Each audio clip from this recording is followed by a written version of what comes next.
ఎలా ఉందని వారు తొందరగా రికవరీ కావాలని చెప్పి కేసీఆర్ గారి ఆదేశాల మేరకు ఈరోజు వారి కుటుంబ సభ్యుల్ని పరామర్శించడం జరిగింది.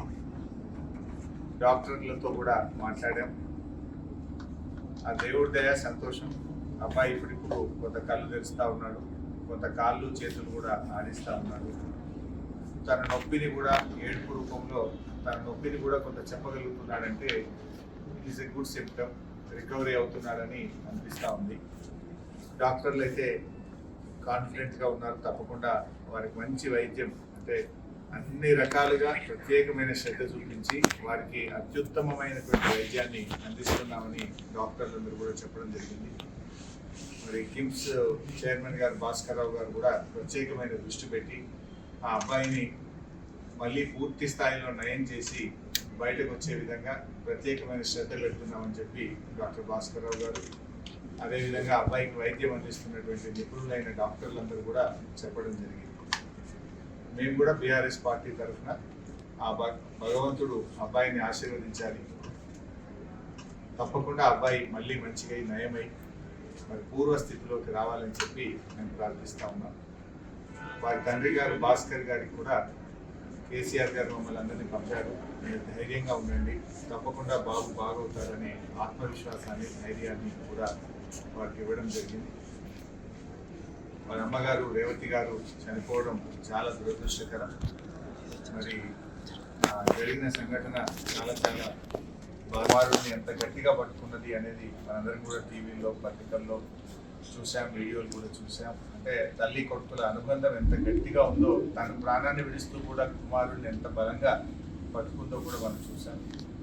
సో ఏది ఏమైనా సంఘటన చాలా దురదృష్టకరం. రేవతి గారి మృతికి ప్రగాఢ సానుభూతిని తెలియజేస్తూ శ్రీతేజ్ తొందరగా బాగై నయం కావాలని ఆ భగవంతుని బీఆర్ఎస్ పార్టీ పక్షాన్ని ప్రార్థిస్తుంది. సీఎంతో ఫిల్మ్ ఇండస్ట్రీ మీటింగ్ జరిగింది, సెపరేట్ అయిపోయింది. సరే, ఇది రాజకీయాలు మాట్లాడే సందర్భం కాకపోవచ్చు. అందరికీ తెలుసు ఏం జరుగుతుంది అనేది. రాష్ట్ర ప్రజలు గమనిస్తున్నారు, ఫిల్మ్ ఇండస్ట్రీ వాళ్ళు గమనిస్తున్నారు. ఏం జరిగినా రాష్ట్రానికి మంచి జరగాలి, భయభ్రాంతులతో కాదు, ప్రేమ అభిమానాల మధ్య జరగాలి.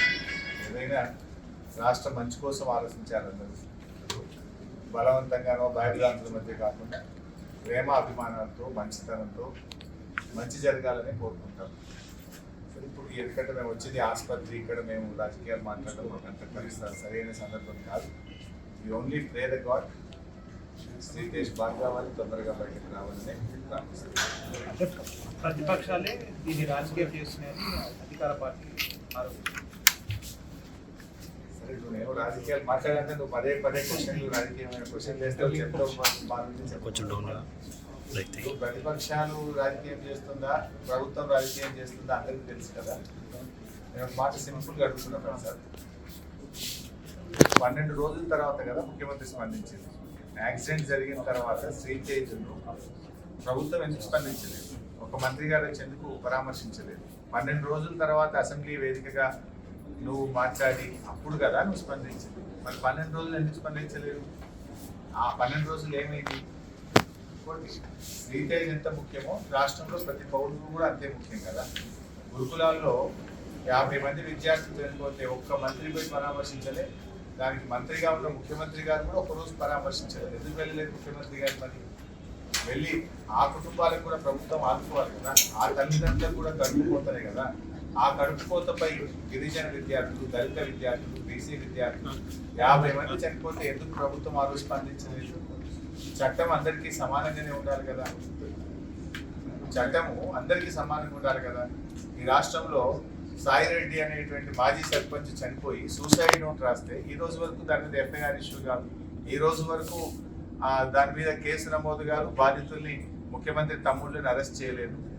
నువ్వు చట్టానికి అందరూ సమానమే అన్నావు. Yes, correct. We fully agree with you. ముఖ్యమంత్రి గారి మాటలతో మేము పూర్తిగా ఏకీభవిస్తున్నాం. ఎందుకంటే దానికి సినిమా యాక్టర్లు ఇంకోడో ఎవరు కూడా అతీతులు కాదు అని ముఖ్యమంత్రి గారు అన్నారు. మరి నీ తమ్ముడు ఎట్లా అతీత అవుతున్నాడు? నీ తమ్ముడు మరి వల్లనే నేను చనిపోతున్నా అని ఒక మాజీ సర్పంచ్ చనిపోతే దాని మీద ఎందుకు కేసు ఈ రోజు నమోదు కాదు? ఎందుకు నీ తమ్ముడిని ఈ రోజు వరకు అరెస్ట్ చేయరు? ఎందుకు నీ తమ్ముడిని పోలీస్ స్టేషన్ పిలిచి ప్రశ్నించరు? మరి చట్టం నీ తమ్ముడికి నీ కుటుంబానికి చుట్టమైందా నేను అడుగుతా ఉన్నాను.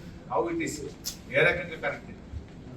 ఇంకా చెప్పాలంటే చాలా విషయాలనే మేము మళ్ళీ మాట్లాడతాం, కానీ ఈ సందర్భం కాదు, హాస్పిటల్